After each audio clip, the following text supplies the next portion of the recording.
Oh, these are Why okay. does Smelly think I'm in Wyoming? Raw I mean, there's worse places you could recruits. be, like Florida. Declaration of recruit. Number volunteered at. Oh, this is awesome. Okay, I have something here, General. Yes. For volunteer enlistment, I have a whole form here that can be copied. Oh, wondrous. Wondrous. I've Uh, got a few of those myself. Even a place for signature of examining surgeon. Ooh, that's interesting. Regiment of volunteers, recruiting officer. I would Nice. very much enjoy it if a few of the reenactors could get period correct civilian clothes and do a mustering in. I have We thought did that about. one time. It was great. I had thought about getting some Oh, I civilian imagine clothes. so. Yeah, I wasn't there for that, but we basically we put all our stuff, like wrapped it up in like what's that called? The brown. It's a paper bag, Butcher's but it's for paper. packing. Basically, Parchment. butcher paper. Yeah, we basically did that. We wrapped our stuff and we threw them in a random tent, and then we put a number on the back, and then the sergeant took it and just threw it out. It's like, okay, go get dressed. Iron, That yes, would be we have the honor of having my general, who I am second in command of, General August Valentine Couts,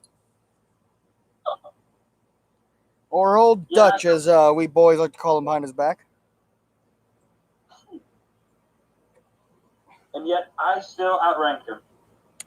Hey, Archer! Archer. I actually have something interesting here.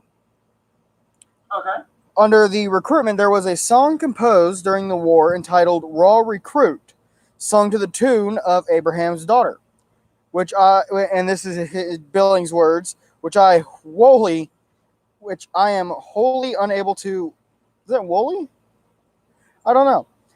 Holy. Unable to. It's Spell it. I think WHOLLY. Is that holy? Holy. Holy. Holy. I cannot pronounce that word. Boy has spelling change. That's the correct pronunciation, but the word is holy as in as in all. Okay, I honestly have never seen that spelled that way. I think the modern day spelling is WHOLEY. That's another L. But anyhow, I am wholly unable to recall but a snatch of the first verse, and it's probably ran about as follows. And I'm just going to read it. I am a new recruit with a brand new suit, $900 bounty, and I've come down from Darbytown to fight for Oxford County. That's pretty catchy. Yeah. Not bad. Special rations. I'm interested in finding the rest of the lyrics to it and learning it. Yes. Give it to Bryce. Bryce would find them. Trust me. Oh, a poem apparently. Yeah. We've drank from the same canteen. There are bonds of all sorts in the world of ours. Fetters of friendship and ties of flowers. And true love's knots, I ween. The girl and boy are bound by a kiss. But there's never a bond, old friend, like this. We drank from the same canteen. It was sometimes water and sometimes milk and sometimes applejack fine as silk. But whatever the tipple has been, we shared it together in bane or bliss. I am warm to you, friend, when I think of this. We have drank from the same canteen. The rich and the great sit down to dine, and they quaff to each other in sparkling wine from glasses of crystal and green. But I guess their golden potations they miss the warmth of regard to be found in this. We have drank from the same canteen. We have shared our blankets and tents together, and have marched and fought in all kinds of weather. And hungry, stupid page, get out of the way. And hungry and full we have been, had days of battle and days of rest, but this memory I cling to and love the best. We have drank from the same canteen. From the wounded I lay on the outer slope, with my blood flowing fast. Oh, my mistake. For when wounded I lay on the outer slope, with blood flowing fast, and but little to hope, upon which my faint spirit could lean. Oh, then I remember you crawled to my side, and bleeding so fast it seemed both must have died. We drank from the same canteen.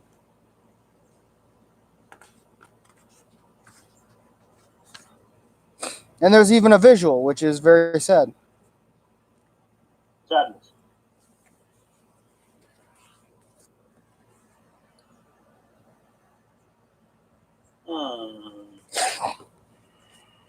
Also, good morning, Archer. Archer, good morning, lad. Oh, he kind of looks like Sergeant Kirkland. Yes, but people, make sure to get this stream out there. Let's educate the world on what the Civil War actually was. Educate. Educate. Educate. Speaking. Educate. Monopolize. I mean, educate. So, speaking of foraging, chapter 12 of Hardtack and Coffee is about foraging. This is from Professor F.B. Sumner. Can we all forget the foraging the boys were prone to do, as the problematic rations we were marching Dixie through? And the delect screech of chanticleer and soothing squeal of swine when occurred the grateful halt or brief excursion from the line. They gonna get piggies.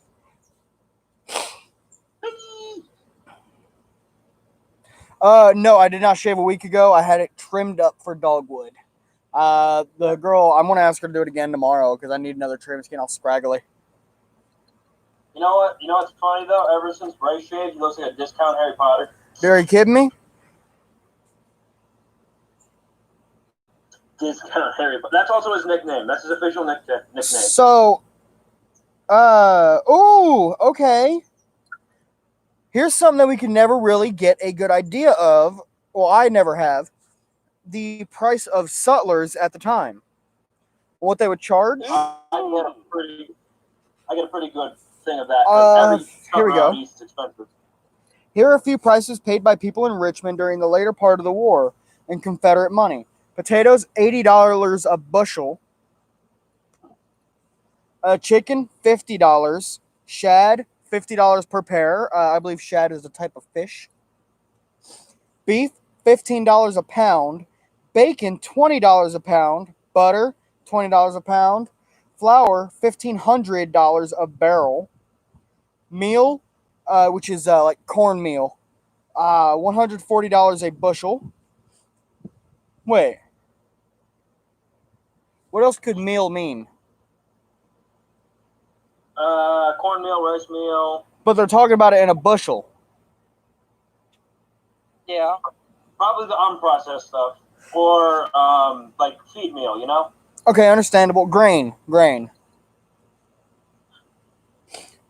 Beans, $65 a bushel.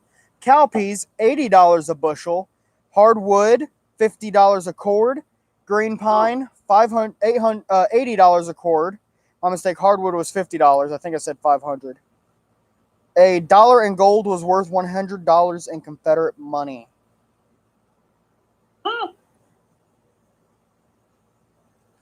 Okay. And to think, they could have saved their economy if they prevented note fraud. Yeah. It was all ruined by one simple print shop in Philadelphia making fake money, so that way people could send it to their families fighting on the front line as a joke. A joke that went way too far.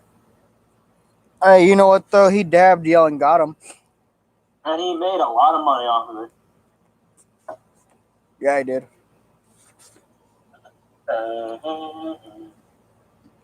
Okay, this is something I've never heard anybody say. People talk about horses pulling carriages. What about oxen?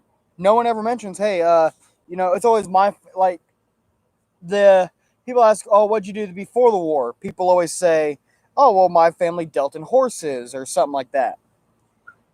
I'm gonna start saying my family dealt in oxen. Family could have dealt in oxen, could have dealt in mules, could have dealt in donkeys. I mean, pretty much Yeah. any of the larger animals that could pull a cart. Yeah. Plus, it's cheaper. Ooh, core badges. I need to pay attention to that.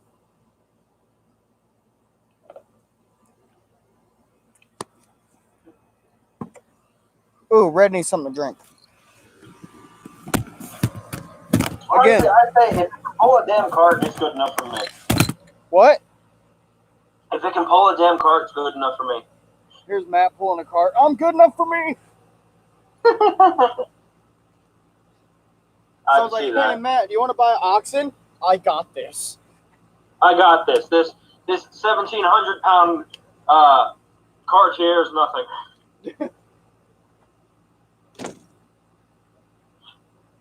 Yay. I bought a wagon. You bought a wagon. I have a wagon. How big is said wagon?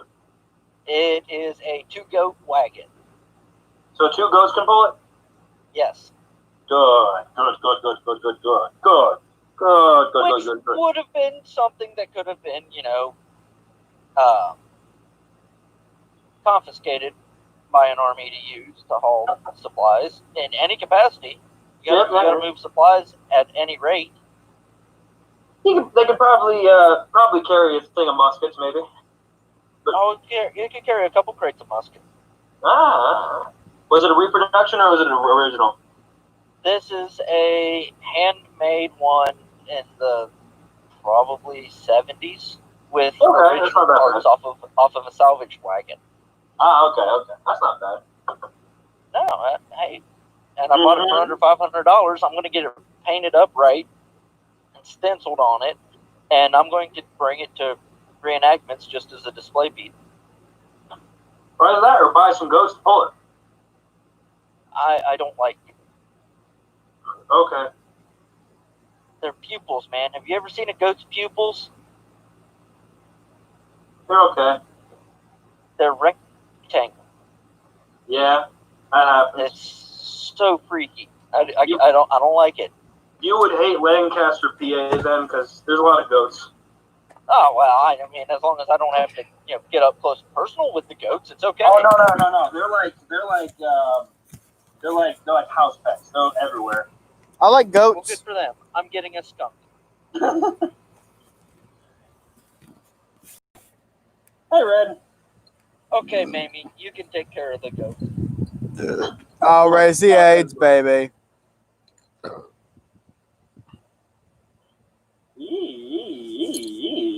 See, what I find funny is both times that Russia was invaded by another European power, they were repulsed, and I think it's kind of funny. Yeah, don't And they? both times. They never learned that you need extreme winter gear. Yeah. And both times the major factor was it's too damn cold. Yeah, exactly. Well, I mean, when Germany invaded, they did it in what, June-ish time frame? Yep. So it was probably like spring. 95 degrees every day. You know what? Noah pointed out Their something. problem was there was a lot of mud, so they got bogged down by that, and that slowed their progress, and they extended past what their logistical capabilities were, so they could not resupply quick enough to keep the advance going, and that's what bogged them down and got them slowed down to where they were getting to Stalingrad in the winter time. Yep. I talked to an old Russian World War II vet, and he said the issue the Germans mainly had was their tanks and their jeeps would always overshoot what the supply lines could move, and so they would usually be waiting for them. So Noah pointed out something. Yes. Oxen are slow-moving brutes in Napoleonic Wars, and Wellington hated it. True, oxen are slow-moving, but they are much stronger and durable than horses. The amount of weight that an ox can pull is just almost unfathomable. What would take is the equivalent of 2 horses. What would take a team of horses to do would take 3 oxen. Yep. Like what was it? Little House on the Prairie. They had an oxen, didn't they? I think so. And also, horses generally need wheat and grain, whereas oxen can eat grass on the side of the road. And they're easier to clean. Just chuck water at them, and they're like, "I'm good, let's go." And if one dies, you won't feel as bad eating it. Yep. This is true as well. Yeah, it is. I mean, don't get me wrong. If I needed to, I would eat a horse. Tastes just like a hamburger. Yeah, I mean, I would eat a horse. I'd cry throughout it because horses are extremely beautiful. But I mean, have you seen an oxen? They're not the most prettiest things. Yeah, and their meat's kind of, yeah.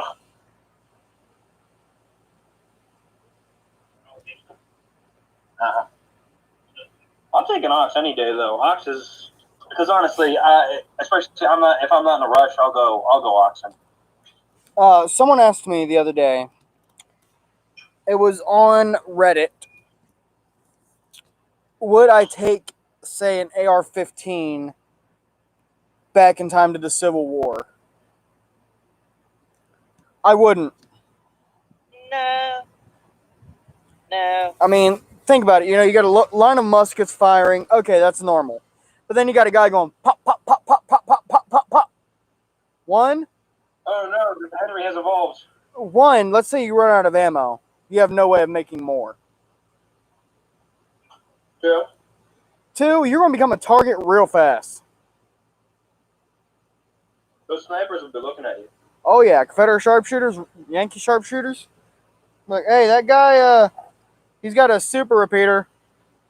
I would honestly much rather go back in time with either an original Henry or a repro Henry and just be like, let's go at it, boys. You know what? I would rather go back in time with a trapdoor Springfield. That would be too out of place, though. But not. I would go back in time with an 03. Maybe. Maybe. You can pace yourself and say conserve your ammunition. I would go with a minigun. Oh, of course. Hey, look, battle's over. I win. They bring up a Gatling gun and you're just sitting there with a handheld like, oh, that's cute.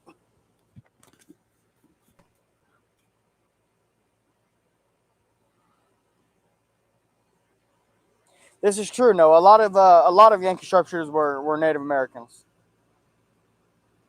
Problem was Native Americans in the Revolutionary War, and I think even the Spanish American War and the Civil War, they were all too naive. They trusted when the government was like, hey, you can have all your lands back if we win. And then, like, 8 years later, we want your land back again. It's like, hey, you guys got a bag. Sir, what about shut up, Jeff? Just shut up, okay? What was he going to say? Nothing. Of course, that one. Have fun, buddy. Have fun over there. I've said this a lot, too. The same place where the Verdun sharpshooters were trained in New Jersey is the same place where Alexander Hamilton was shot by Aaron Burr. You mean the traitor? Mm-hmm. Dude, my sister's obsessed with Hamilton. Tell her I know where he's been shot, and I will gladly gloat over it. It's a football field now. You know, he wanted Aaron Burr to kill him. Yep. That's why he made it. That's why he barely missed Aaron Burr. This is a gentleman's duel. I mean, why? You know, if he didn't want to make it seem like he was going to kill Aaron Burr, why was he wearing his glasses? I don't know.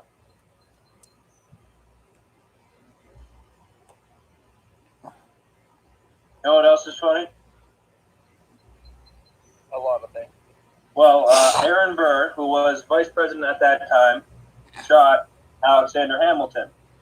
Fast forward 200 years, Vice President Dick Cheney shoots someone in the face with a shotgun. Copycat.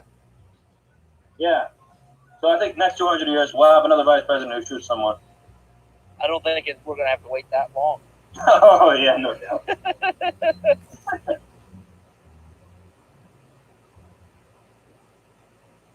There are multiple spiders on this web. This is fascinating. Spiders? I don't like spiders. Well, it's time to burn it down and get a new house. But Matt, you liked Well, Trouvier, he didn't think. No. He wanted Burr to shoot him. He wore his glasses and he aimed to where the bullet would just barely go over Burr's head. What's up? Where'd you go?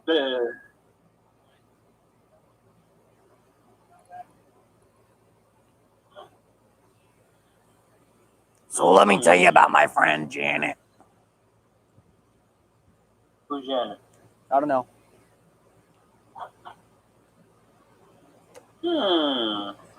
Should we take some questions, Red? Yeah, let's take a moment and get some questions in from the audience. Or statements that they want us to discuss very angrily, though. Yes. Here's one. Civil War was about slavery. No, what? No. Red, I'm going to come at you, bro. Jackson killed a man over a journalist. Yeah, but Jackson also at the time. Jackson is his own person. And he didn't stand the traditional dueling stance either. You know, he didn't stand sideways. He met the dude like broad-shouldered, like, come at me, bro. Yeah, and then he proceeded to kill the guy. Yeah, and then dude shot him. I think he even shot Jackson. Yeah. I mean, I don't think you can compare Jackson to anybody because who else had a parrot that had to be removed from their own? But I mean, yeah, didn't the guy shoot Jackson and Jackson was just like, psh, it's just a bullet? Jackson was shot in a way, it was about 1 inch away from his heart. It hit to the left, and he carried it to the day he died. Yeah, and he was like Teddy Roosevelt, didn't topple over or nothing. He was just like, huh, let me aim this shot carefully. He's like, It's hold gonna on. take more to kill a bull moose. The bull moose. I'll take that progressive compared to modern day progressives. Oh heck yes! Teddy Roosevelt, in my book, he is probably the greatest president we've ever had. I don't know, Reagan was a good president. Roosevelt's among the top 10. No, we don't talk about John Brown. That was a very sensitive No, we don't subject. talk about him. Very, very John Brown, sensitive. come from bed. Very sensitive subject, John Brown. What is it? If we talk about forbidden topics, it's another timeout, Red?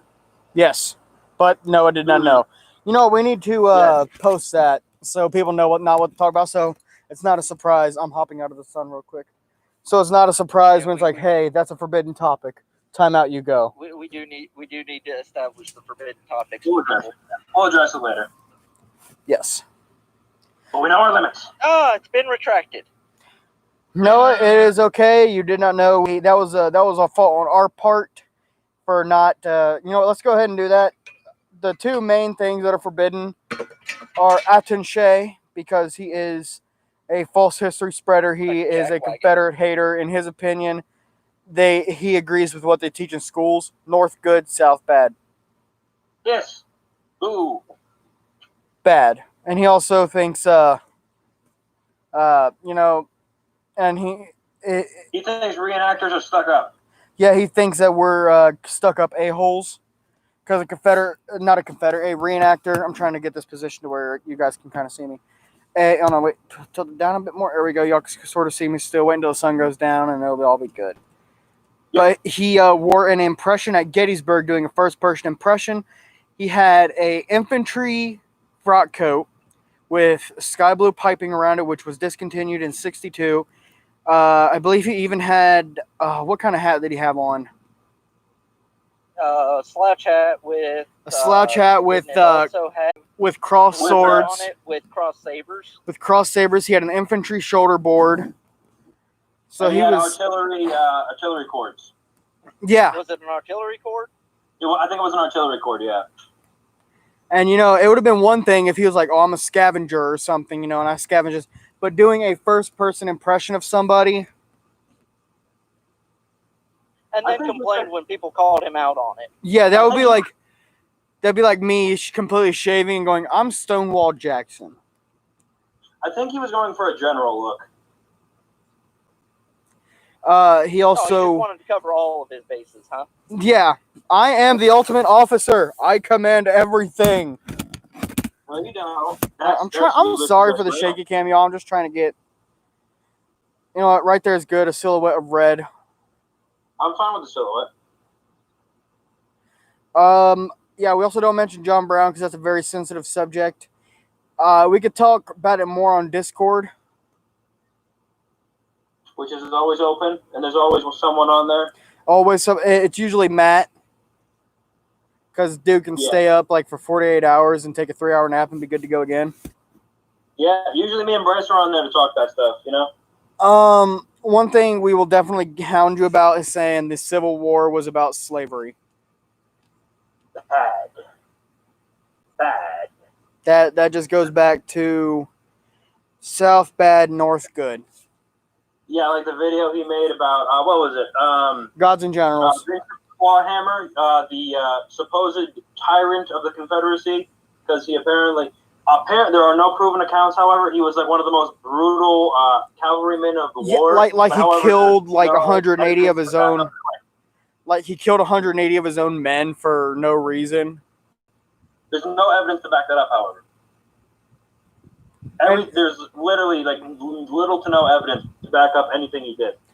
Archer, you're not wrong. He also wants it to seem like the North never committed any atrocities, but the South was like going left and right, murdering and raping civilians and doing all this.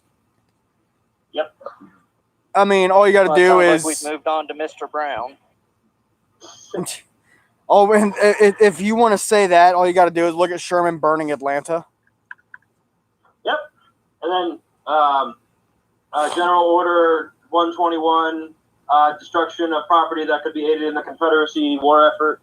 Yep, basically. And the best part about that was all they had to say was like, hey, this person has a wash bowl that can be used. Destroy the home. Yep. Yeah, that's basically how that went, because I think the one of the general thoughts about the ordeal was that if it was 6 feet tall, and that is a good scene, over Noah. 6 feet tall and man-made, make it not. Yeah. I mean, it was it.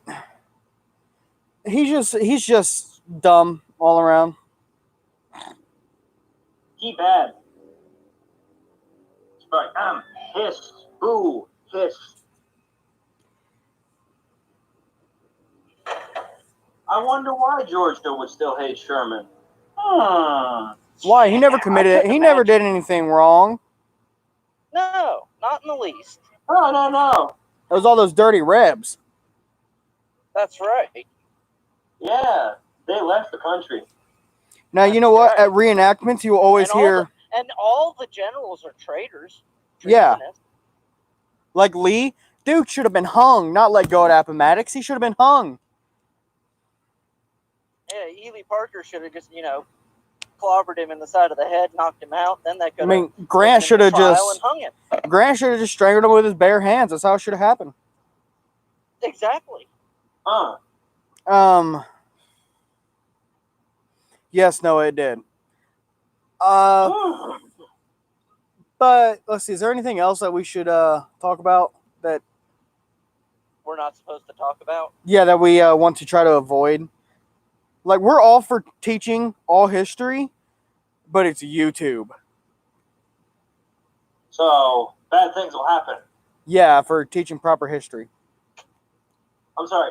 YouTube algorithm goes hiss, boo, bad, not good, not good. Pretty much. On the subject of slavery, I will say one thing. Every race has been subject to slavery. So if we break open that, then we got to go all the way back to like ancient Egypt times and work our way from there.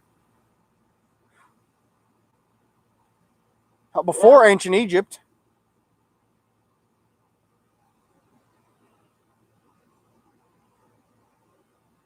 But yeah, so it's just too much to teach over time. World history, boy. Yep. But honestly, what I think would be a good idea, I forget what it's called. Federal Proposition 1619, I think. I can't remember the number, but there is a federal law which basically establishes what can be taught in public schools. And to be honest, it's stupid because, it's the history that's all this is bad, this is bad, this is bad, this is bad, this is bad, this is bad, which I think is stupid. All the history taught in school is one-sided. Mm-hmm. I honestly think what they should do, like especially if they get to, American history stuff, get something from like the American battlefield. I'll be back after minutes. It's free, it's reliable, and they're not one side. All right, thank you, sir. I think your mic's cutting out again, Couch. Sorry about that. I was talking with the customer. Okay, sorry. Oh, also, Red wants fan art.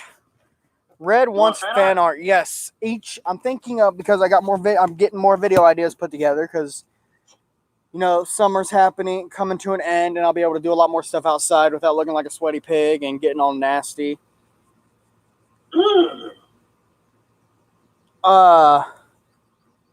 Yeah, fan art. I will be, in a way, holding a this I think will get some people interested in it.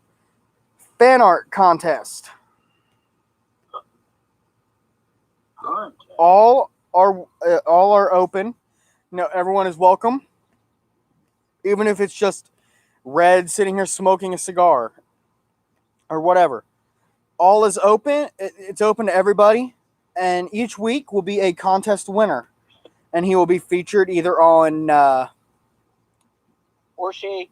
he or she, correct? I'm just saying he because we don't have that many females, so majority. Speak to the many, not the few, and all that good stuff. But yeah, he or she will be featured in a video, which I'm thinking of doing more videos on my laptop right here, featuring people such as Couts, Matt, maybe Bryce. I don't know. He's a Reb. I forgot what I was going to say. Oh, yes. At reenactments. This before I got sidetracked about the fan art. At reenactments, you will always hear reenactors, you know, like Matt, General, and I. We will always be like, oh, those damn traitors in the South and whatnot. You know, oh, they all deserve to hang and everything. Those aren't. That is a part of the portrayal. That is not us speaking from our own personal views. That's us playing a part. The best way to describe reenacting, we are all actors in a play. And actors will own their role. Even if you're playing a sadistic murderer, actors will own that role. Look at Anthony Hopkins in Silence of the Lambs. Or Heath Ledger in Batman. Yes. We will all I'm Batman. We all own up to the role. Like, there have been many times, like, you know, I've been talking to a wounded Confederate and stuff, and, you know, public or watcher, but I'll, like, look around for officers or something, pretend to draw a knife and, like, stab them or something, you know, and people will go, what'd you do that for? Damn Reb, he's a traitor. You know, stuff. But in reality, it's just like, dude, the South had legitimate reasons for seceding. They wanted to live their own way, and the North was like, nah, can't do that. I'm just here because I'm paid to get you back. Yeah. Fighting for my rights. Fighting for my rights. Fighting for my rights. But yeah, there is a lot of. My main story. Go ahead, Go Matt. ahead, Red. No, go ahead. Go ahead, Red. No, you. Go ahead, Red. Go. Go ahead, Red. Matt, go. That's an order. Red, you go. That's an order. I outrank all of you. I'm Big Daddy Red. This is true. Just go, Red. It's fine. It might be your channel, but he's still ranker. Yeah, I know. I can smell him from here. Thanks. Go ahead. But like, some of my best friends are Rebs. Like the General knows them, Irish and Butch. Yeah, but Irish is a cross-dresser. Well, so is Butch. Oh, okay. I mean, I kissed Butch. Yeah. Also, reenactors are some of the most insane people you ever meet. But most of us here are reenactors. What I would love to do, what I would love for the people of the community of the liberated, of Reds Liberated, as you guys know, you are all the liberators, is to expose this channel to non-reenactors, get them interested in it, and see if we could teach them something they never knew. Yes. That is our main goal here. Give it to your school history teacher. I want Oh yeah, give it to the history teacher. I want hate comments from history teachers. yes, I want to yell at a history teacher too. I once yelled at a history teacher because they said that this ticked me off. Someone history teacher I know said the Holocaust never happened. Oh, not a Holocaust denier. I hate those people. Yeah. It's like, oh, really? It never happened? What were we doing with those big old camps in Europe then? Summer camp. Re-education centers. Summer camp, yeah. They were just teaching them how to play baseball. Should have seen it earlier. The baseball They were Boy Scout camps.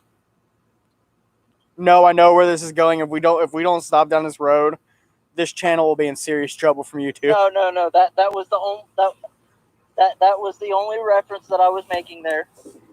But honestly, I promise. I wish I could get my vision of reenacting out there. Because my vision of reenacting is beautiful. It's so much fun. The best way to get your vision of reenacting out there is to do your vision of reenacting. Well, I mean, I need help, like, actually set up pickets. You know, actually have people go out on patrols and... Oh. I try to get Almost sounds like you're talking about a hardcore reenactment. A campaigner! Hiss! Yes and no. What you want is like halfway to campaigner, but not full campaigner. Yes.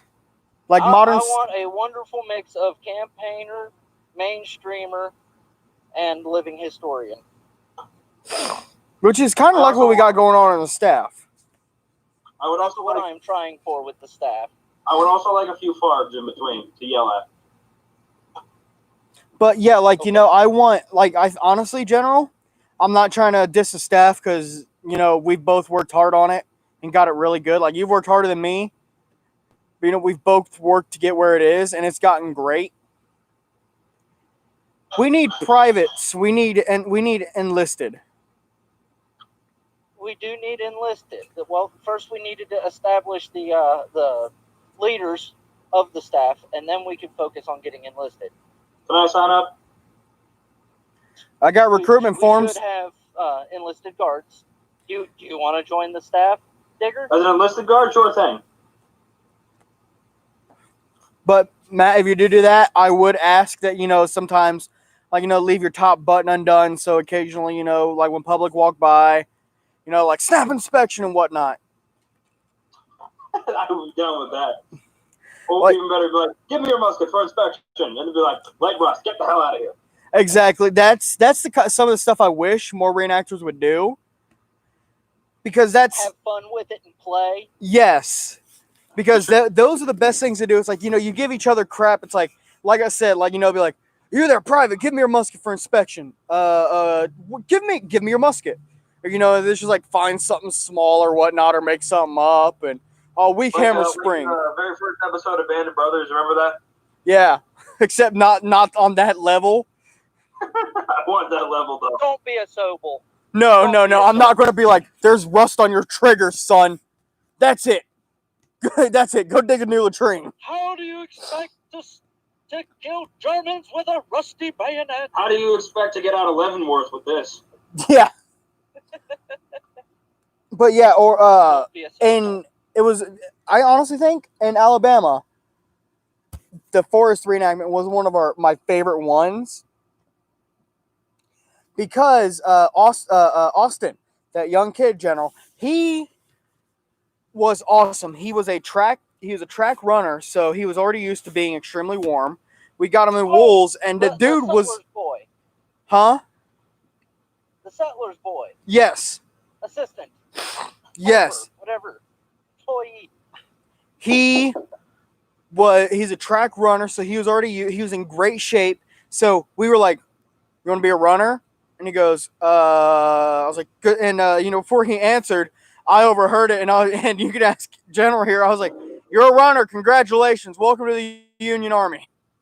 Pretty much is how that went. And he's like, and I'm just standing there. I put on my coat. I walk up to him like, "Do you solemnly swear to uphold and you know, and yada yada yada, the whole shtick?" And he's like, I was like, "Someone give me a Bible."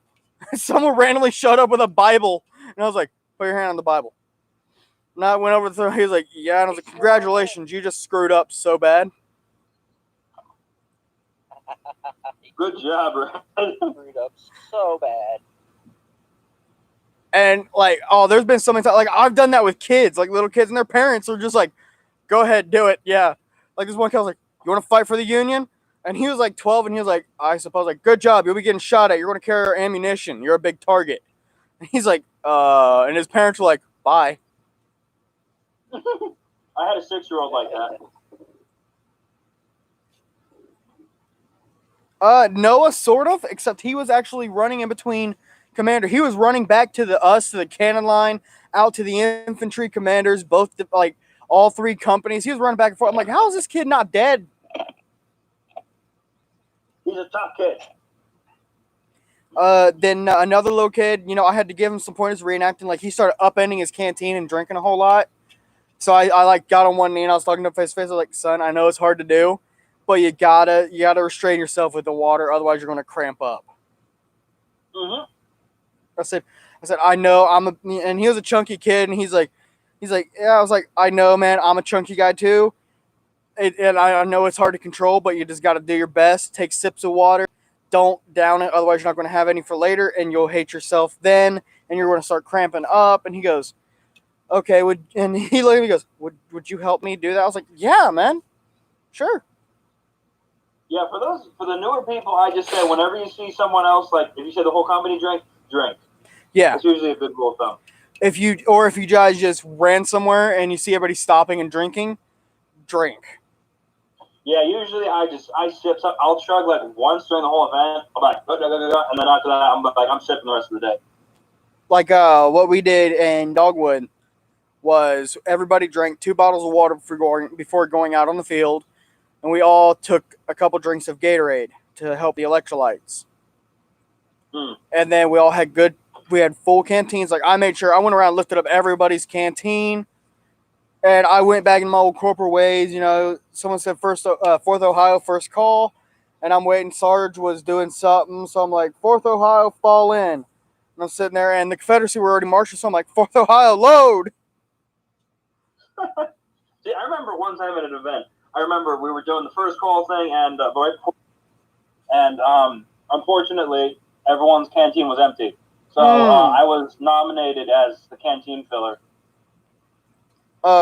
Luckily, there were 16 canteens there. Luckily, at Caesars Creek, which Matt, if you ever come to Ohio, I hope you do eventually come out to Caesars Creek. All the buildings are from the 1800s. They are originals. They've just been moved. And they have a fully operational water spigot with fresh water. Oh, the water is so good. It has minerals in it? Don't know. They've never had it tested, but none of us have died yet, so. But yeah, let's do it the lake way, just dip it right in the lake and drink it. Oh, you can't do that with any lakes in Ohio. Neither in New Jersey. They all have mercury in them. All of ours have just been polluted from the Ohio River. Yay. You know what? At this moment, let's get some statements and questions from the chat. Yes, chat. I want questions. I want arguments. I want debates. I want wants. Come on, we got 8 people here. There's got to be one person thinking one question. I'm going to tell y'all what I tell everybody. The only stupid question is the one not asked. Brett, I have a stupid question. Are you going to ask it? No. That's stupid. Yep. My water is from New York City, so it's full of fluoride. I never have to brush my teeth. Yay! And it also has a lot of iron in it, so you can make pizza really good. Yay! Which is why New York pizza's so great. A lot of iron. But yeah, y'all, let's get some. I'm not a big pizza fan. Yeah, let's. Your great uncle ruined it by poisoning the ducks. I like ducks. Noah I asks got the one on the front. Guys, at any moment, if we're talking about something and a question pops in your head, put it in chat. I may not read it as soon as you post it, but we will get to it. That I can promise. I want question. I want. That question. is one of the. I don't want care if reenactors seem agitated.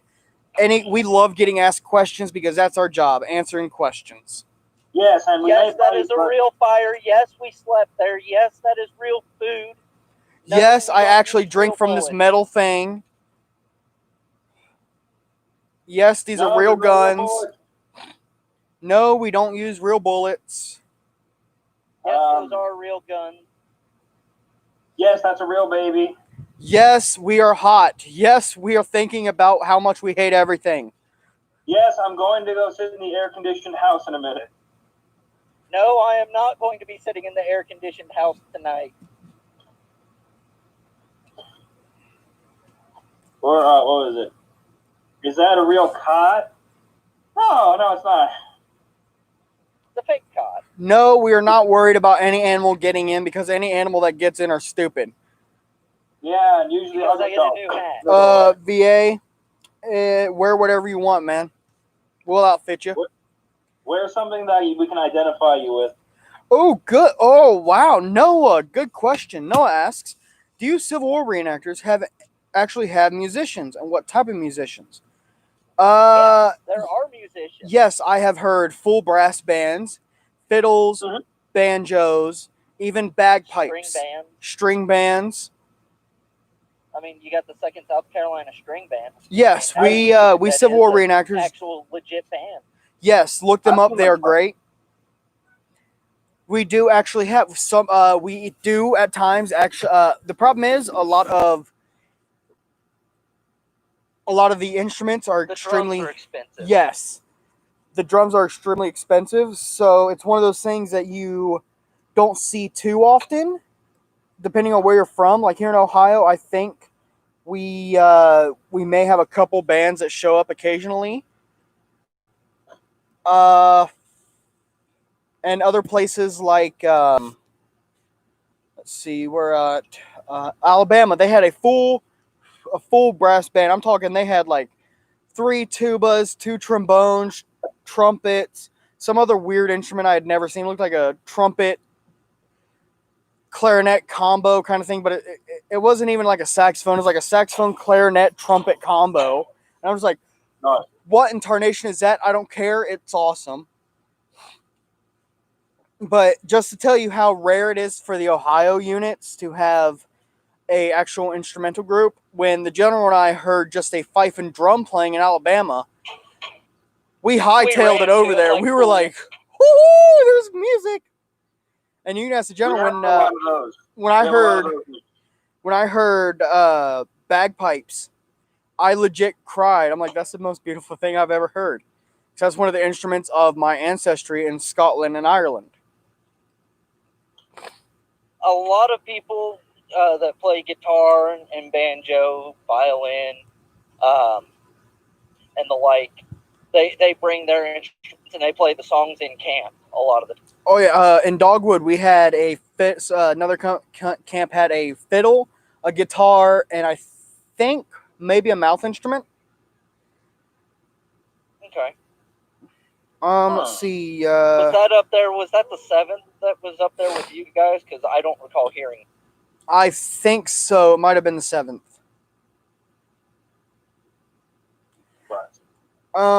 Let's see. We not so much communication with drums. Noah, correct me if I'm wrong, but the drums were more a Napoleonic War kind of thing. More with the British Army. In the Civil War, it would actually be bugles, bugle calls. Bugle calls was the big deal. Yeah. Drums were more for like morale. Yeah, drums were for visiting and those who were important visiting. Like you had a high-ranking general come into camp. You would often do your best to get. Now I'm talking historically, not modern day, because modern day it's a lot harder to get something like that organized. You would do your best to organize a band to play, for the Union, play the Battle Cry of Freedom, or something along those lines. Whereas for the Confederacy, you'd have them playing Dixie or the Bonnie Blue Flag. Mm-hmm.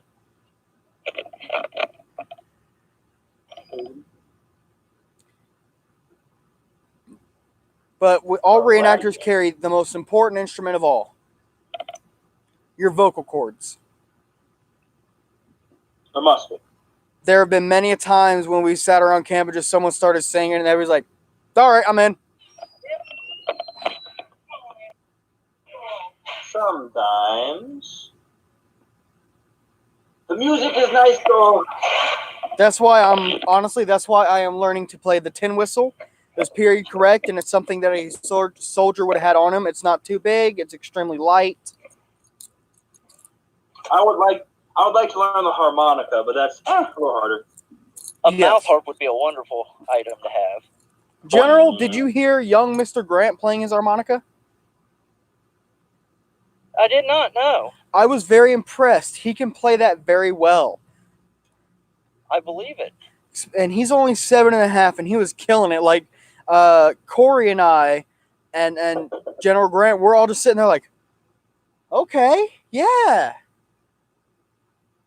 Yeah, boy. He has a strong talent for harmonica. The Jew's harp is another instrument that one could carry very easily in their pocket. Yeah. The more, what you might think like a violin or a fiddle or a banjo, those were more carried by the musicians themselves.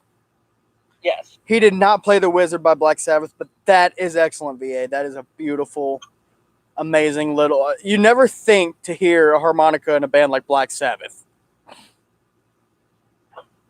But something like a Yellowcard tin had whistle fiddle, or violin. a jaw harp or harmonica, something that could like fit in the pocket, that would have been perfect for a soldier to carry. Mm-hmm. Like a tin whistle. Yes. Oh, look, squirrels are chasing each other. Must be mating. It's early. So, guys, Red, do you want to know what the staff's mascot is going to be? Is it a skunk? It's a skunk. Your skunk? How much weight did the average soldier carry? Good question. Now, wait, are you talking about... Probably between 20 and 80 pounds. But here's the big question. Are you referring to a soldier a veteran soldier or a fresh recruit? Because a veteran soldier, by the time the Civil War came around, veteran soldiers were almost all of them NCOs, very few privates, and those who were stayed privates for a good reason. They were essentially corporals with no stripes. Mm-hmm. But they knew what they needed to survive, and that's what they took with them. You will see at the start of the war. Take what is necessary. Yeah, you will see at the start of the war, they will have full mess kits, which means they will have silverware, knife, fork, and spoon, a plate, a canteen, a haversack to hold their food, their silverware, maybe an extra knife to cut things. They will have a knapsack, which they would carry blanket, shelter half, if they're lucky, a poncho, a great coat. Oh, no, that would have been standard issue. Poncho or gun blanket, standard issue. Yeah. Which their gun blanket would also double. Their poncho would double as their shelter half. There a few personal items, maybe a mirror, a razor. Mind you, this is all stuff. I don't think razors were standard issue. No, Razors, it was more of like a that would have been a private purchase thing. But what would have been standard issue is the frock coat with the blue piping for your infantrymen, and a sack coat for work detail. Yes. So you're carrying 2 coats, a blanket, a great coat, which for probably what it is, an extra pair of trousers as well as a couple of shirts. 2 pairs of socks. And then you get your belt, which you would carry your band. And this is for infantry. You carry your bayonet, cartridge box, which would be slung over your shoulder, and your cap pouch. All around it could weigh up to 80 pounds. Mm-hmm. But as the war progressed, they realized, I'm not going to need this knapsack if I roll up all my items in a blanket and tuck it over, tie it, and throw it around my shoulder. That's where you get the blanket roll from. Yep. Also, with the mess kits, the mess kit was want something that stuck around over in the Eastern Theater, Western Theater, you would either get your canteen half as a plate, and a fork. Because the theory is if you can eat it with a spoon, you drank it, and you always had a pocket knife on you, so that was your knife. You wouldn't have a full set of utensils. Even after a while, the canteen half took over as the skillet, the bowl, and the plate. Yep. Yes. There is a rule that still stands in today's military: pounds equals pain. Yes. I try to get my stuff down. I think I read a thing that said on the average infantry soldier might have carried, I think, 30 pounds of gear, including a musket. Yes. And that musket gets heavier as the day goes on. And this is not including any personal items that you may be carrying. Yes. Yeah, like a Bible or a mirror or games. A writing kit to write letters home. That is your issue. Yeah, that is all your issued stuff. Any of your personal effects would add to the weight. And as far as games would go and tobacco accessories, a lot of the times before a battle, soldiers would ditch their decks of cards, their mashed bullets that they used as poker chips. They would ditch the pipes. They would ditch tobacco. They would ditch matches. Anything that had the word deviled. So your can of deviled ham, if they had that, they would ditch that. Lucifer matches, they would ditch that because it was seen as a bad omen going into battle. Mm-hmm. Now, even though they were called Lucifer matches, just to, it was the company saying, "Hey, these matches are amazing. They burn as hot as the devil." That's where the name Lucifer matches come from. Yep. And plus, if your effects got sent home and they saw that stuff in there, they'd be like, "Uh-oh, this is what he was doing." What would your mother think? Yeah, exactly. What would your mother think? Yeah, especially if you just went off at young boy of 16 or so, and your mother found out you were smoking. It did not end well. No, but also when it also all depends on what branch you were with. If you were a cavalryman, usually you had a horse. So. Yeah, and even then, you still carried limited things because you didn't want to weigh your horse down. Usually, your blanket was your horse blanket, which went under your saddle to help cushion a ride.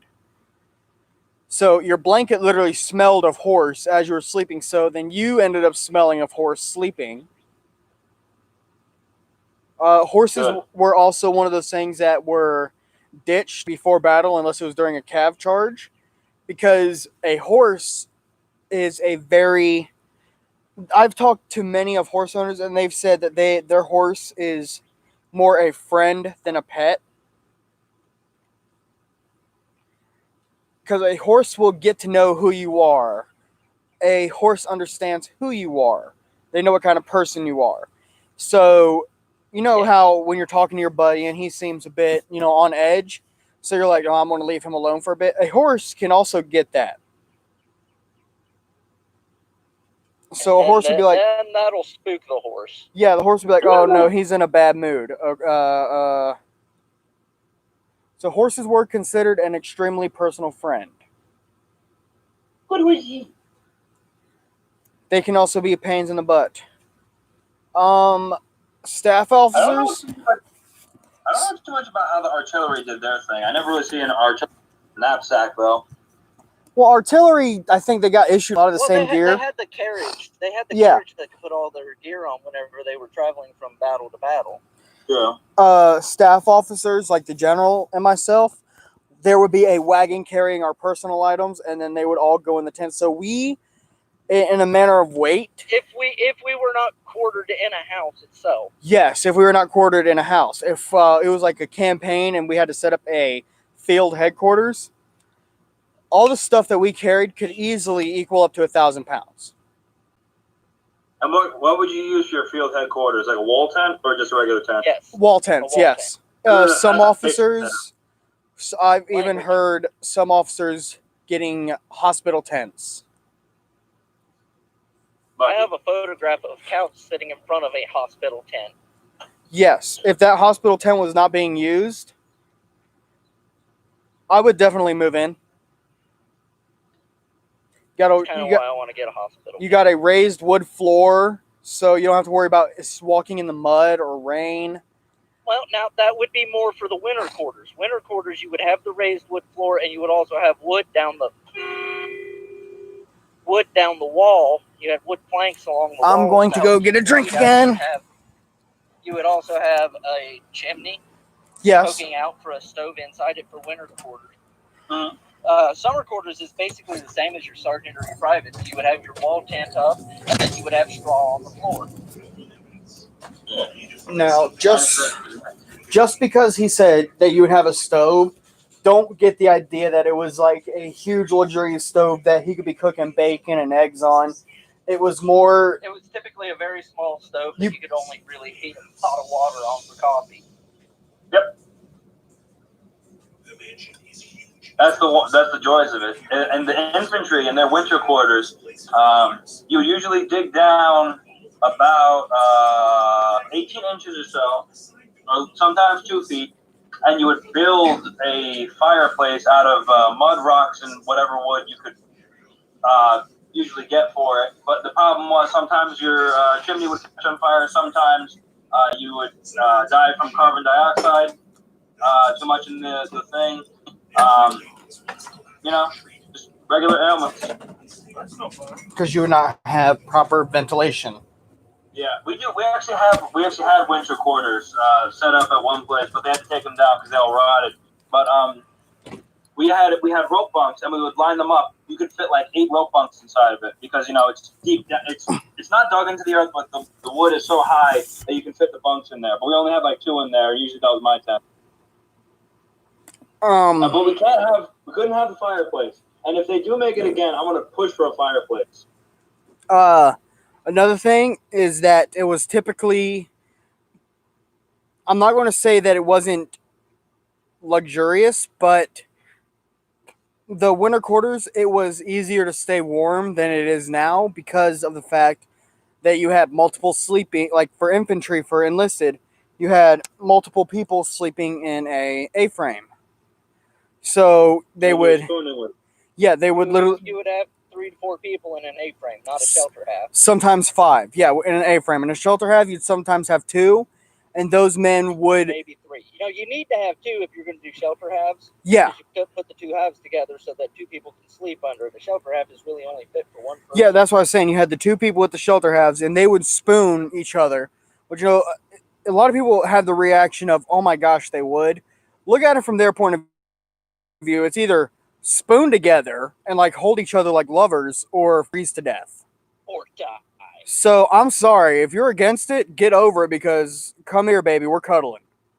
You're going to be the little.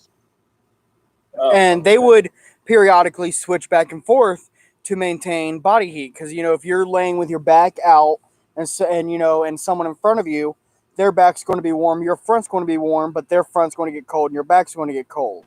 So they would often switch back and forth. Yeah, there was actually an account in the winter quarters. They all slept on the floor and they were all spooning each other. There was 6 guys in there, and someone would say turn, and then everyone had to turn. Yeah. I like how First VA is enjoying this. Well, this is the kind of history you don't really get to see because a lot of people, have their own tents. And they don't cover in school because it's borderline sexual. Yeah, well, you know what? Borderline sexual or dying. I'm going to go borderline sexual. And it also wasn't, they didn't see it as that. It was a battlefield bond they had. You fought next to this man. You bled next to him. You killed with him. So you guys had a virtually unbreakable bond. So it was literally, you weren't doing it just for yourself. You were doing it to keep your best friend alive as well. Yeah. Let's see what else. Yeah, early on in the war, you would have people carrying cast iron skillets. What idiots. So that was another thing that the canteen halves took over, was the fact that you're carrying cast iron skillet for, what was an easy day march, like 20 miles for a light day?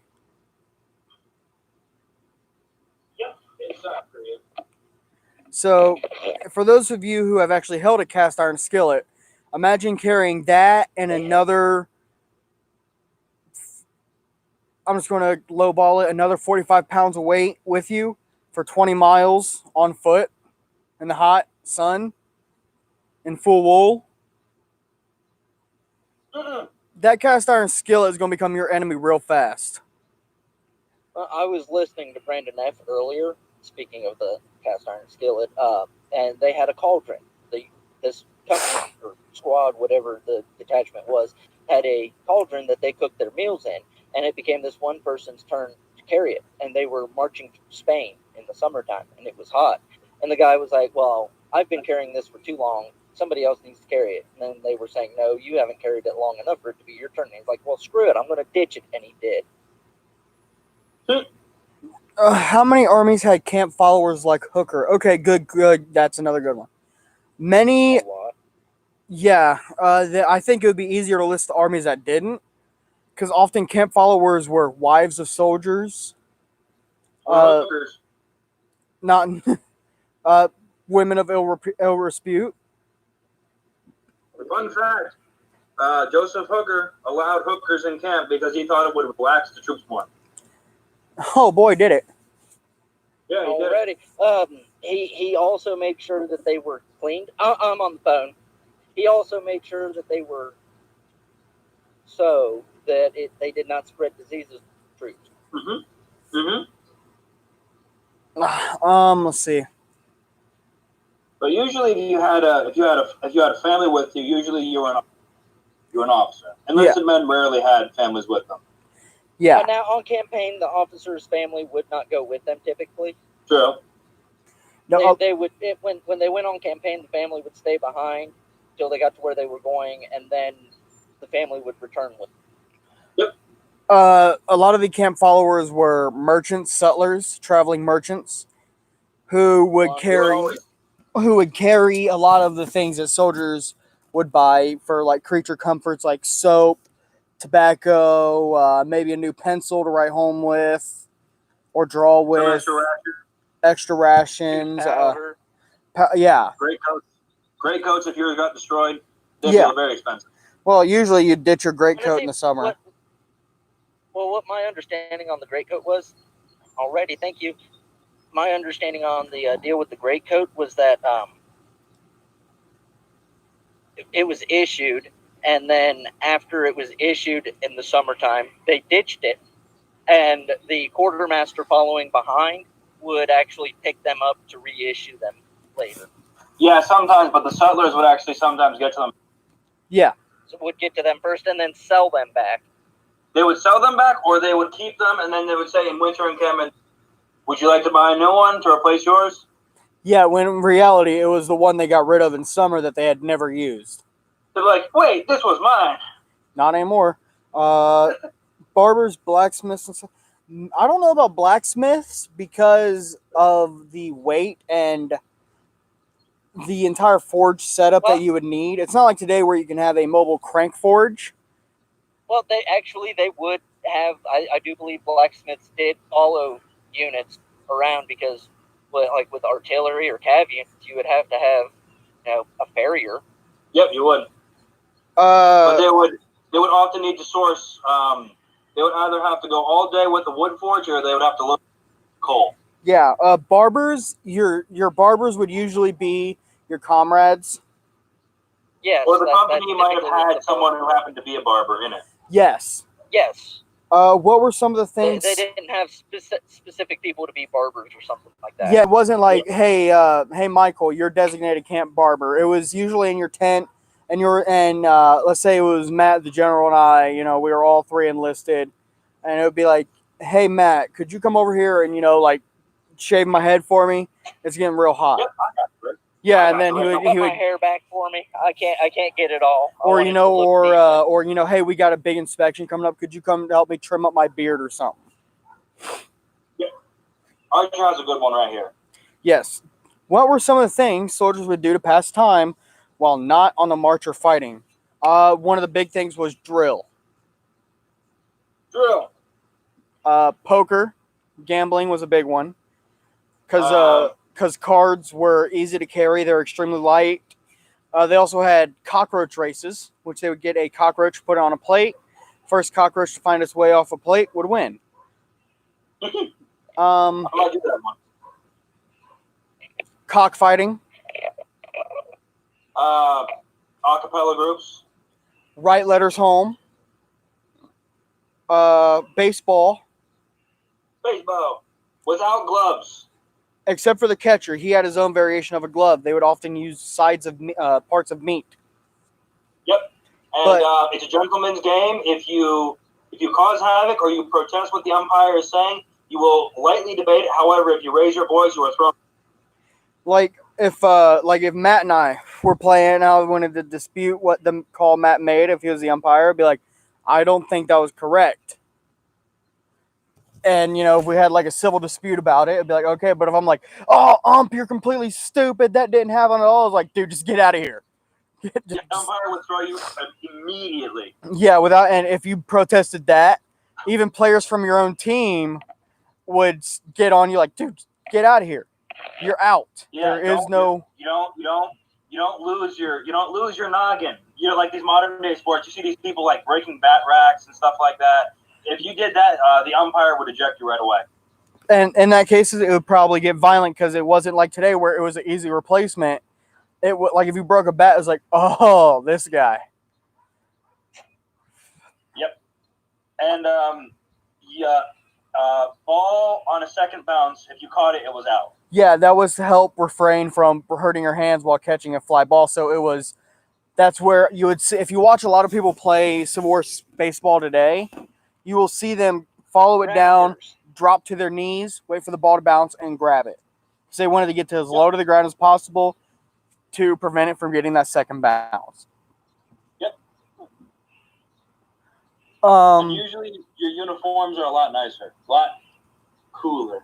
If you had them, though. Excuse me. What was another? Singing groups, acapella groups, they Singing. were common. Telling stories of home. Gotcha. Pick a jury. Did we already cover? Did we already cover playing Yes. cards and such? Yeah, Yes. gambling. Okay, I had to miss a part of the conversation. Yeah, gambling. Checkers, sometimes Fox and Geese if the company had the game.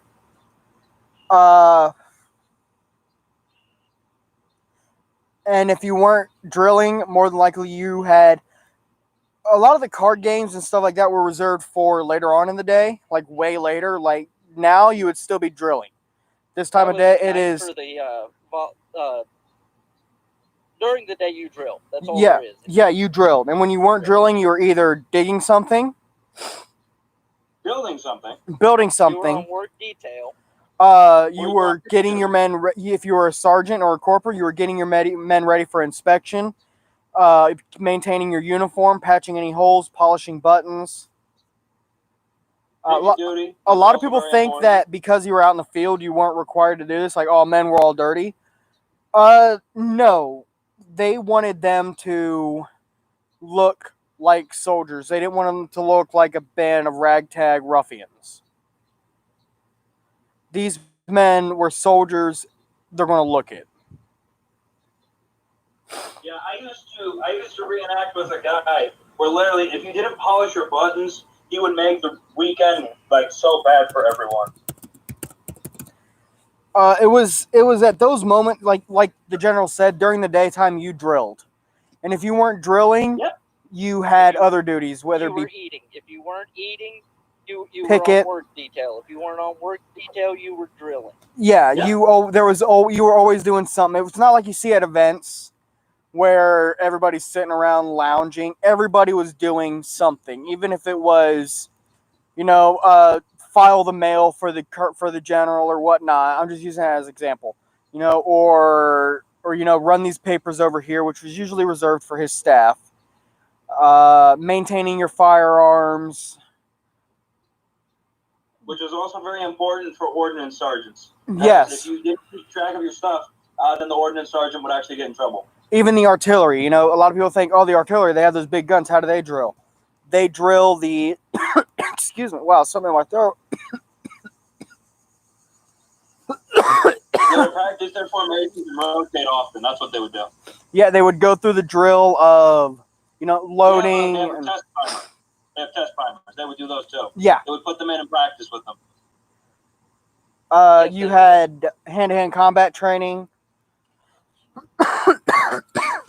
Well, Jeez. that was mostly just bayonet training. I love bayonet drill. Let's face it. When it gets to that point that you're using the bayonet and you're face to face with them, any training that you had gone through is out the wall, and that rifle it becomes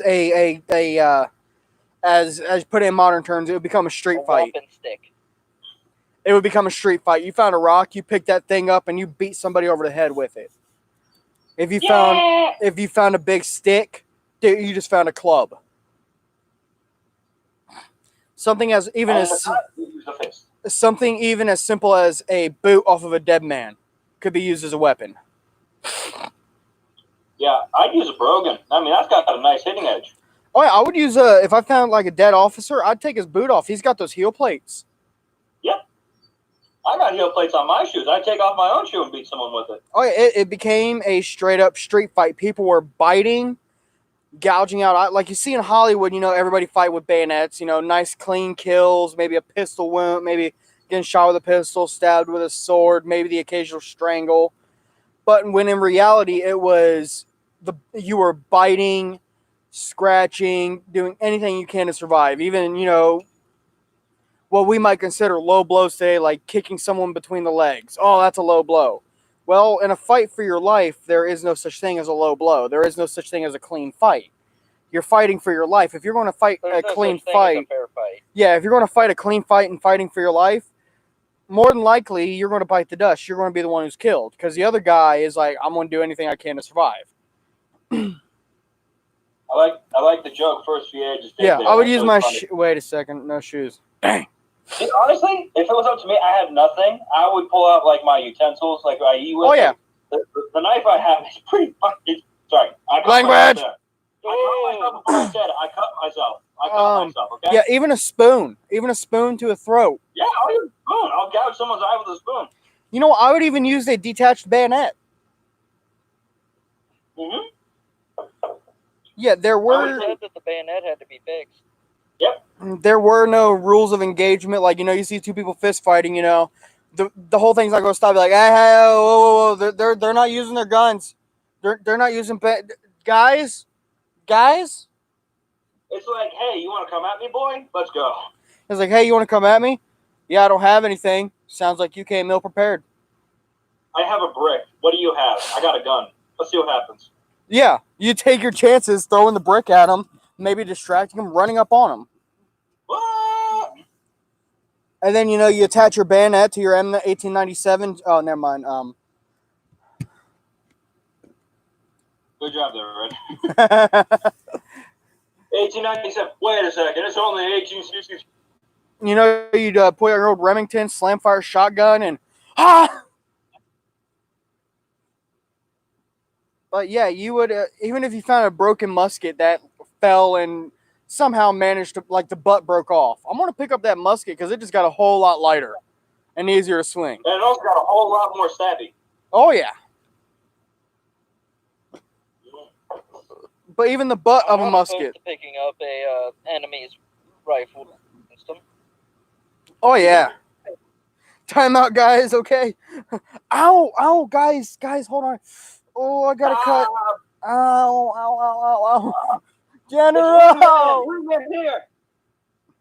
But I mean, I've even heard cases of, then you got the people who over exaggerate. Like, I'd even pick up a dead body. I'd hide behind a dead body. Ow. Hell, I'll break off someone's hand and beat them with it. Yeah. At a reenactment, I have hid behind a dead body. Oh yeah. The illustrious General August Valentine Couts hiding behind a body. Noise. I was an enlisted man at this. Wait. You got to also remember, at one point, Couch was a fighting man. Couch was an infantryman during the Mexican War. I know. So he's not An infantryman. a lot of that's what a lot of people don't think is that just because the generals and high-ranking officers of the Civil War went to West Point that they weren't fighting men. A lot of them came up through the ranks starting in the American-Mexican War. So a lot of them had experience frontline combat, fighting hand-to-hand. So and that kind of irritates me when I heard this guy claim, hey, the generals didn't know much about fighting hand-to-hand and on the front lines. I'm like, wait. Excuse me. Say that again.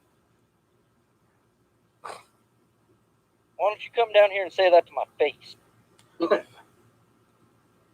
like, the general will see you now. But then you do have some officers who had never experienced combat before, like Chamberlain. But he was pretty damn good at it. Yes. He even got shot and thought he was going to die, so they brevetted him. But then they realized they have to make him an actual general now. Yeah.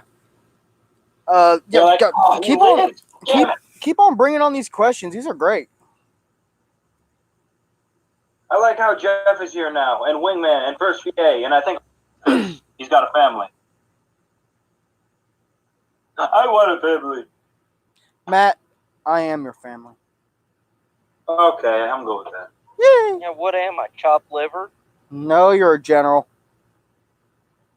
So I'm chopped liver. No, forget it.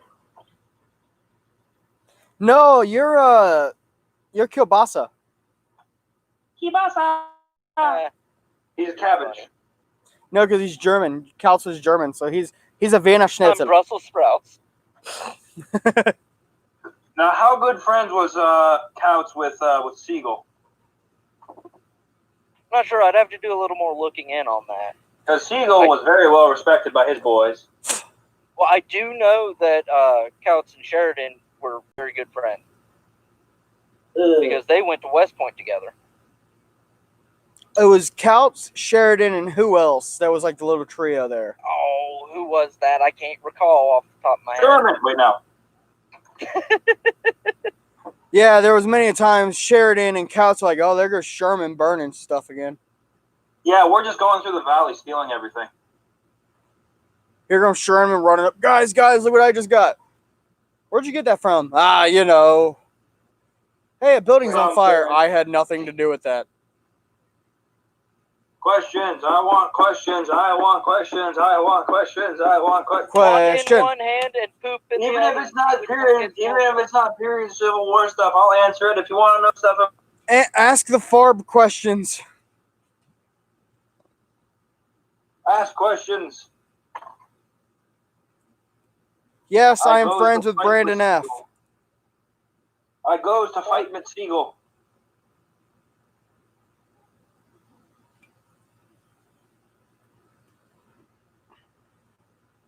Yes, I am part Hatfield, part McCoy. I'm gonna strangle Jeff. Give me a second. I'm going to Connecticut. Oh, well, the Mets suck because they're the Mets. No, the Mets are great, man. Hey, the Reds are better. That's right. Let's go Redlegs. Because a lot of them I'll were. be in Connecticut in about 40 minutes. Just give me some time. A lot of them were dragons. You cannot disagree, or you cannot argue the fact that the Reds are the oldest paid professional baseball team. They were founded in 1869. Huh, nice. Hey, we saw some Redlegs out there at Dogwood. Yes, there was the Redlegs, the Rounders Redlegs. Yep. There's actually a league that predates them. I forget it though. I don't know it off the top of my head. But they're no longer around. But there are baseball teams that predate the Redlegs. Yeah, but they're no longer around. I know. Exactly, that's the thing. The Cincinnati Redlegs have been around since 1809, so they're paintball. Yes, there are such things as balls full of paint. Next question. Next question. We're gonna answer this like it's a press briefing at the White House. Next question. No. Yes. No. Yes. No. Because I don't want to. I'm not at liberty to discuss it at this time. My lawyer has just informed me. You are a liar. Paintball. Excuse me. My lawyer said I am not to answer this question due to the recent circumstances in the news. Next question. I can neither confirm or deny that an F-10 Mirage was in the proximity of American soil today. My son's fiance's stepdad, wow, that's a mouthful, travels with his paintball team. I cannot confirm nor deny that there is a son's fiance's stepdad paintball team. Wait, hang on. Is it going to be my son's wife's? Oh, forget it. I don't care. My son's father-in-law's wife's stepdad's uncle. You could have just said soon. My soon-to-be father-in-law travels with his paintball team. I wasn't gonna go with that. No. Wait, why would it be his future father-in-law? Yeah, I would have also liked to. I would have also liked to hear. I can't wait till the little first VAs start running around. He already has kids. No, but I want even littler first VAs. Oh, you mean like grand first VAs? Yes, grand first VAs. Yeah. Now VA can back me up on this. There is a rule when it comes to parenting: raise your child, spoil your grandchild. That's right. 1861 baseball, from someone who has played it, is actually very tough. Yeah. Really rough. Tough. Rumble. Interesting. Fort Trumbull in Connecticut, there's a club that plays baseball, 18-1 rule. So they play I've heard of them. They did a thing. On YouTube. Man, I wish I was a YouTuber. You are a YouTuber. Guys, What? did you know that oof is period correct? Oof. Oof. OOF. Oof. Oof Really? is period correct to use. Yes, it is period correct to use during Civil War reenactment. It was VA, very heavily all it used needs is during time. the War of American Independence, but it had a falling off, and it kind of had a little bit of a lull during the Civil War, and then it came back after. But it is period correct to use. Good. I like this. So next time I get shot, I'm gonna go oof. First VA, am I invited to the I've wedding? been oof. I want to know if I'm invited to the wedding first. I could be there. Digger, Yes. I have a question. I have a very important question for you. What is this important question? Will you be one of my groomsmen? Quite possibly. Okay. I'd have to see. First things first, I gotta get out to Ohio because, quite frankly, my parents. Who's gonna be your best man, General? You are right. I'm gonna ask my friend Air Force. No. Okay. Yeah, I can go to first You can be VA's second wedding. best man. That's just the first loser. Well, it's first something, isn't it? You never want to be the first loser. You're being second loser. Even first VA, I'll come to your wedding. I'll get a I'll fly in from the helicopter. I can do that. Chasing a greased pig. No, thank you. I like to keep my bacon in a skillet. I prefer my bacon in the skillet. Ugh. Some days I prefer Taylor ham to bacon because it's just easier to make. So this person at work have been eating Canadian bacon like every morning with their breakfast. I'm like, oh, I love ham. They're like, Canadian bacon. I'm like, no, it's ham. It's ham. It's ham. Screw Canada, it's ham. I love Taylor ham, or as the South Jerseyans call it, pork roll. Oh, Jeff, I'm gonna kill you. Pork roll. It's not a real word. Well, the Mets aren't a real baseball team, so. Grrr. Sorry. Hiss. Boo. Hiss. Boo. I have to agree with Colonel Darling. Ah!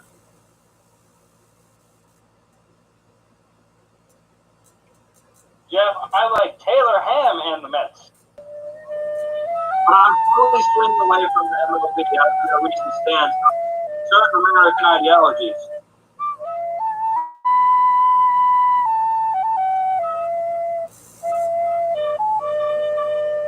One from the hand, the other is from the shoulder. This makes sense. Red can play the tin flute now. I sell Taylor pork roll. First, yeah, I don't think I can talk to you anymore now. I'm sorry. Don't try to be one of those mid-Jersey conspiracy theorists. Hey, By the way, at there is least no he's not Central Jersey. from. There is no Central Jersey. It does not exist. Even though the state troopers may recognize it as an area of the state, it does not exist. At least he's not a fake Virginian. Well, First VA is from Maryland. Look, You're a manager, Red's I don't writing. care. Red's You're writing. not a security. Nice rating. Ooh, what was that? Couch, what did you send me? I'm afraid. You'll like it. Oh, that's so unreliable. DHL? Are you kidding me? Another thing that would be camp followers were indeed prostitutes. I thought we already established that. Ah, but we didn't go over the tokens. You were born in Brothel DC. token. DC is in Maryland, basically. A lot of armies gave out rum rations. Union Army gave out prostitute tokens. I have a prostitute token. Matt! What? Shush. What? We know what you're That going was to a be doing pleasant instead of plan. guard duty. Matt's going to be standing at attention the other way. Good. Digger, I sent you something. Yes, I saw it. I've seen this one. I've seen this one. It's beautiful. Yeah, I think Archer's the only one on the West Coast. I'm sorry, Archer. I'll come to your house, though, and eat your food and sleep on your couch, though. If you want, I will gladly do that. You know what? We need to find a way to get enough money between us three that we all three drive across the U.S. I'm down. Let's go. Council Drive. Okay, Digger, you will meet me and Boyd, or Fred, whatever handle he goes by at that moment, at my place, and then we will travel west.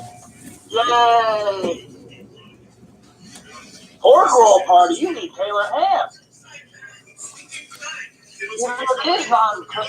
Let's see, there's Taylor ham, brand Taylor ham, and then there's ham, Taylor ham. There's a difference.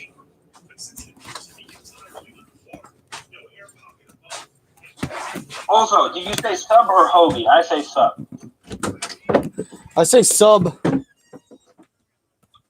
I say sub. What do we say? You say sub or hoagie? That depends on what it is. It's Is a it sub. a meatball hoagie, or is it a sub sandwich? It's all sub. I'll forget it.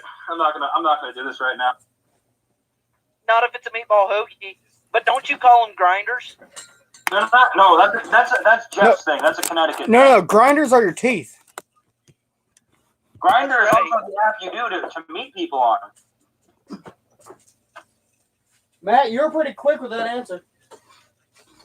Shut up, Red. Shut up, Red. Shut up, Red. Oh, it's like Bryce now. Great. Where's Bryce when you need to make fun of him? I know about Daisy Ham. We called that Devil Jersey. Devil. It's a Also, smoked ham you can boil. Yeah. That does not sound. Hey, it's good. Or what's it? There's Italian ice and water ice. I call it Italian ice. Or there's water and water. Water. Yeah, I say water. I don't say water. Water. You would hate South Jersey then, because everyone talks like that. It's like, hey, do you need a water? No, I don't need a water. I need a water. Water. And then there's coffee and caffee. Coffee. I say coffee. And then there's what else was there? There's chocolate and chocolate. Chocolate. Chocolate. So it's kind of Caramel or chat. caramel? Or what's another one? I'm trying to think. Where did Red go? That's what I want to know. Is it caramel or caramel? I say caramel. Caramel? Yeah, Huh. that's how I say it. And dang it, you all know what we say and what we mean when we say pop. Quit acting like you don't. I do know, but sometimes, see, I used to work in like a food court setting, so sometimes I'd be like, what the hell did you say? I say wash. I sometimes say wash. I'm like, go wash up real quick, but I also say wash. I say whatever comes out first. Okay, so typically it's wash, but unless it's paired with the word cloth, then it's washcloth. Washcloth. Okay. My wife says wash sometimes, drives my daughter crazy. See, that's what I find interesting. Archer, you know what you know. Archer, you know exactly what I'm talking about when I say the word pop. Well, Don't yeah. act like you. What I find interesting is that the East and West Coast, mainly people say soda. In the Midwest, they say pop. And down towards like Texas, they actually just say Coke. Coke, that is a Southern thing. It is all Coke. It just depends on which flavor of Coke you want. Oh, Jeff, I have that. The B&M brand. That's really good. B&M brand is real good. That's real good. They have at Christmas. They have it with icing. It's great. I like the stream. This is a good stream. And you guys have not lived until you have had a peanut butter sandwich with your spaghetti with chili on top. I've heard of that.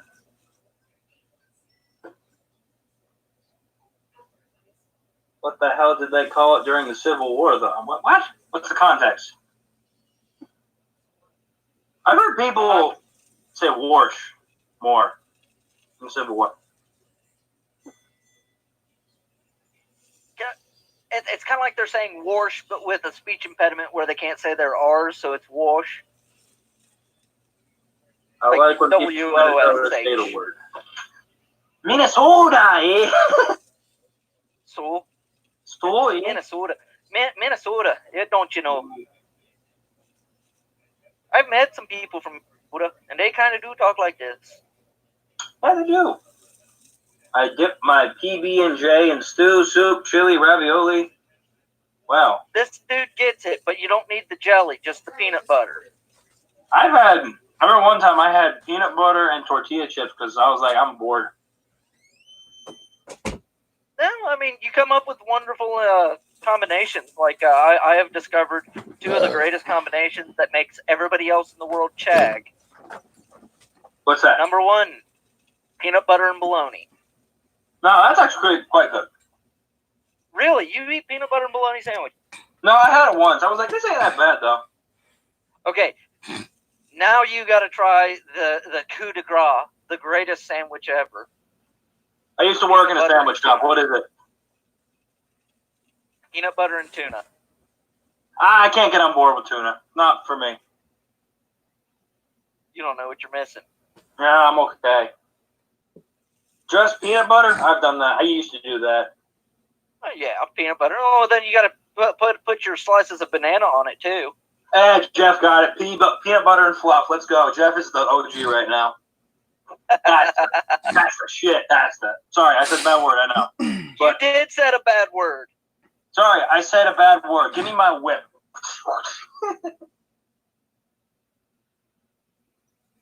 When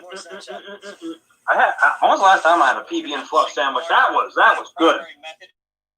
Oh, First VA hates them. First VA just hates marshmallows. He hates moon pies. He hates marshmallows. He hates New York team. Well, I can kind of agree with him on the hating the New York team. Screw you. Hey, my favorite football team is not the Cincinnati Bengals. Is it the Washington football team? What should be named the Washington Red Tails? No. My favorite, if I was to root for a football team, the only football team I'll ever root for is the Philadelphia. I will no longer root for a football team after recent. I don't root for football anyway. I don't do any sports anymore. I do mainly baseball. I watch football sparingly, but I can never get into it. But after recent events, I'm done. I'm done with the NFL, and I'm leaning towards stop watching the MLB. I'm leaning towards it, and just going towards regular sports like hunting, fishing, camping. Stuff that's not influenced and on a major level.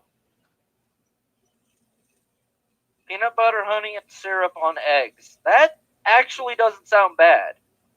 I've had that. I've had something like that before. I have syrup on eggs. Okay. Occasionally, honey sometimes. Peanut butter probably not. Actually, come to think about it, I've had all those items on the same plate though. Something that is pretty good is you take you a nice fresh hot hamburger. No other dressings to it whatsoever. Mm-hmm. Take your top bun and smear your peanut butter on it. Put it back on there and let it sit for a minute. Let it kind of like melt. That way the peanut butter melts. Oh, mwah, delicious. At the place I used to work, what we used to do was you would cook the burger, you would chop it up into ground beef, you would get tater tots, cheese sauce, this thing we had called burger sauce, and you would make like a tot salad. Fair enough. Mm-hmm. 2 to 1. Good job. Oh, he's talking about Eggo waffles. Oh, my bad. But no, peanut butter on eggs is pretty good. I've had that. Talking about Eggo waffles. Yeah, I've had that. I've had that too. So, yeah. Lego, my Eggo. I'm sorry. Lego, your Eggo. I don't usually eat toaster waffles anymore because I just never get to it anymore. I like the fresh pancakes off the fire in the morning.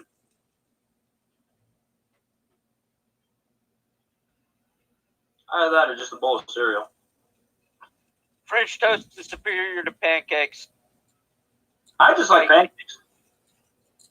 Pancakes are good. Don't get me wrong. I love me some pancakes. French toast is better. Fight. Well, it depends. How much sugar do you put on it too? Sugar. Because like when you make it, you have to have sugar to balance it out. You don't have to put the powdered sugar on there. No, I mean like just regular sugar.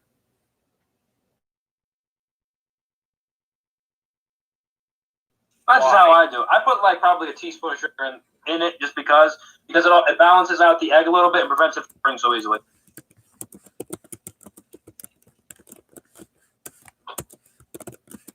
Occasionally, I will also do brandy or rum with it too. For flavor. Thank you for being eye candy, Red. You're a real good team player.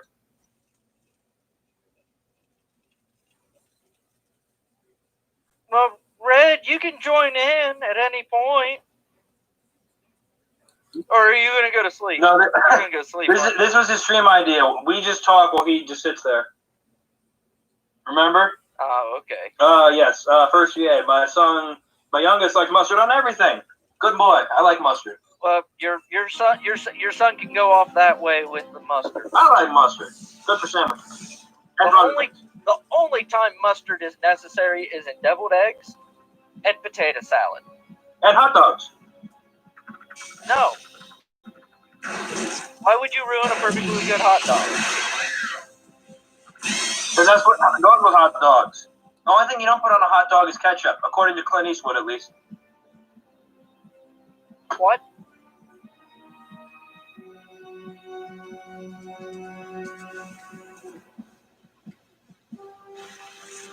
So if you're stranded on an island, which condiment would you have to have?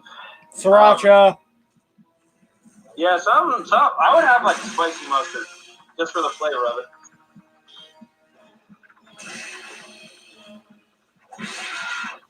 Oh, I can't do deviled or boiled eggs anymore because one guy I reenact with, he always has to cut large farts at every event and blame them on me. So I can't do it anymore. Hard-boiled eggs would be great to have at an event. Also, you gotta take green onion.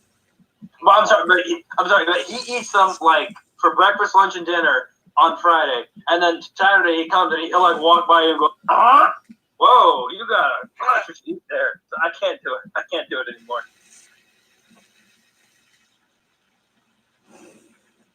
I can't do. I can do like fried eggs. I can do scrambled eggs. I can do omelet, but I cannot do deviled or boiled eggs.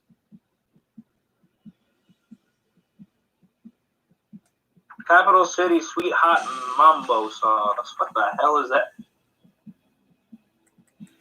We all claim that someone's wife can make the best of something, but really the only way we can prove it is with an actual in-person judging thing, competition. Hey, Red, what are you playing? AVP. Nice. Have you met any taller predators again? No, I'm not playing the Skyrim version. I'm playing the actual game. Still a good game. Oh, yeah. I might get Alien Isolation and play it. I thought that was a pretty good game. I found out I could stream this on my Xbox One on Mixer. Cool. I've been thinking about doing streaming something on my PS4. Yeah? But I don't know if anyone would watch it. I would. Oh, would you be there for the whole thing like I am for all these other streamers? Sure. Yay! I know First VA has been striving against me doing it, but it's okay. Maybe I'll do it.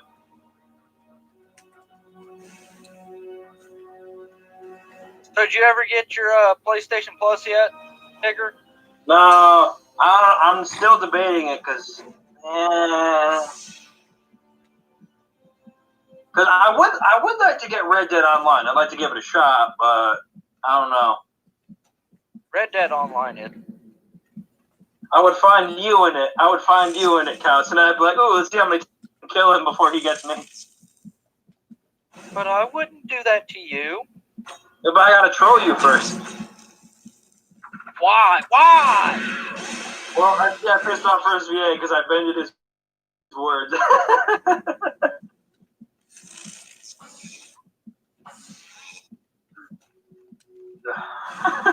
First VA is the one who's always saying I need to live stream, so I just said he didn't want me to. But it's okay, First VA. I'm just joking with you. You know me.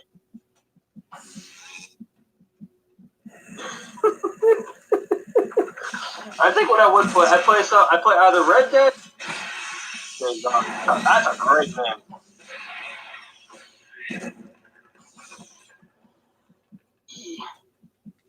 So Red, is this your favorite stream? Honestly, people are enjoying what you're saying. My ADHD took over. I get you. It's okay. So Oh, it's all good. here, recommend this to your friends and much older people. First VA, get your wife on here. Same thing with Archer. Get your wife on here. I would, except I have no capture card or no PC that can run it, so I can't exactly, You know what I remember was really funny? I remember one time you were in the stream, and Archer said he was talking to his wife, and he thought he was watching something sketchy. I'm not going to say it because YouTube, but it was really funny.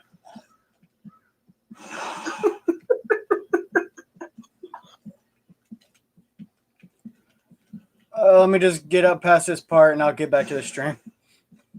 Don't worry, Red's fine. He does this every night. He does this every night when he gets bored of Bryce and I talking. No, it's like I'm just going to let the kids play, and then I'm going to go off and do my own thing like a parent. I'm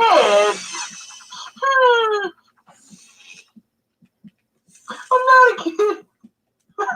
Archer remembers it. Archer, that was really funny. I won't say the word. I would spell it out, but that YouTube algorithm is tricky. No, VA, I ain't mad.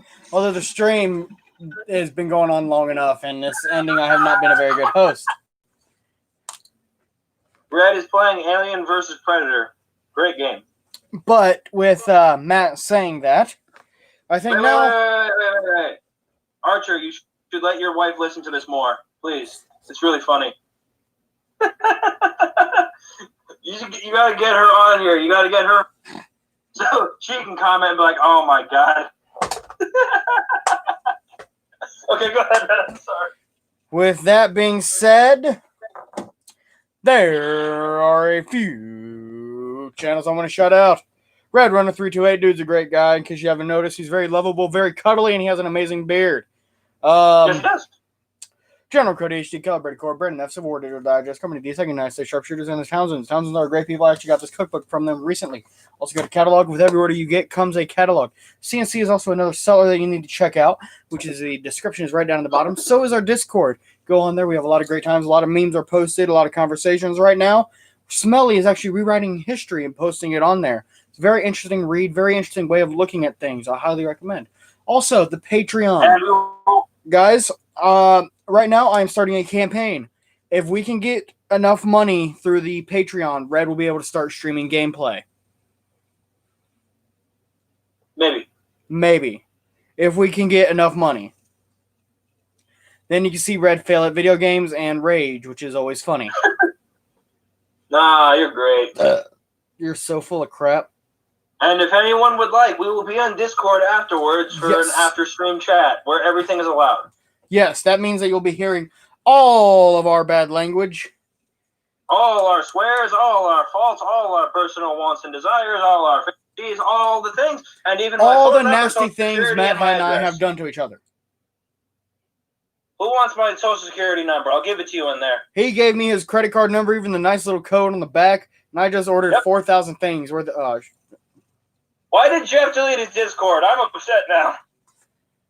Jeffrey, you have let us down, but I will see you guys. Also, please tell me what you guys want to see in the comments on Discord. Tell me what you guys want to see. If it wants to be, even if I'm thinking about doing some funny things as well, because Red has been known to occasionally make the odd funny joke. He has. Also, Archer, I want to see you on a Discord chat one of these days. Yes. I want to see you in No Pork Roll. But with that being said, I will see you guys later and stay liberated. And don't forget, enlist others to join the Liberator today by hitting that subscribe button and the bell icon to get updates. Auf Wiedersehen and goodbye, au revoir, adieu, deuces.